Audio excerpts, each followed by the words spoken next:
the day God closed the ark and the flood began. What if I told you there was a moment in history when the door of mercy closed and there was no turning back? A moment when those who believed were saved and those who ignored the warning lost everything. This is the moment the flood began. God spoke to Noah, "Enter the ark, you and your whole family, because I have found you righteous in this generation." After years of building, after years of waiting, the time had finally come. Noah gathered his family, his wife, his sons, and their wives.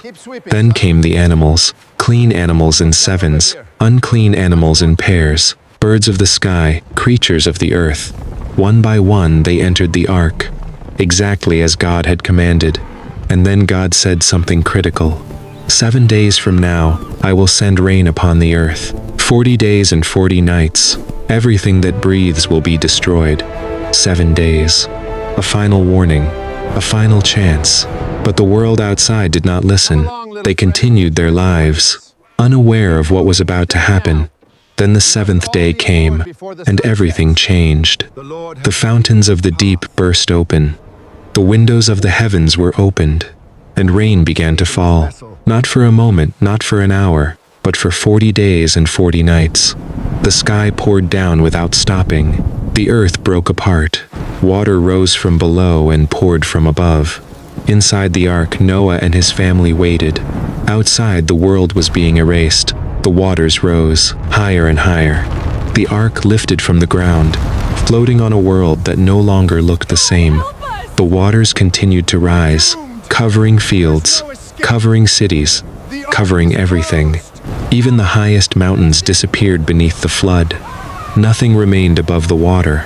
Every living thing on the earth perished. Birds, animals, people, everything that had breath. Everything outside the ark was gone. Silence replaced the noise of the world. Only the ark remained, floating on endless water. Inside, life was preserved. Outside, everything had ended. This was not just a flood. This was judgment. But it was also mercy. Because God had made a way to be saved, and Noah chose to believe. He chose to obey. Even when it did not make sense. Even when no one else followed. The waters covered the earth for 150 days. A world completely transformed. A world washed clean. But this story is not just about destruction. It is about a decision. Because the difference between those inside the ark and those outside was not strength, was not intelligence. It was obedience and faith. So the question is not just about Noah. The question is about you. When the warning comes, will you listen or will you ignore it? Because sometimes the door closes and it does not open again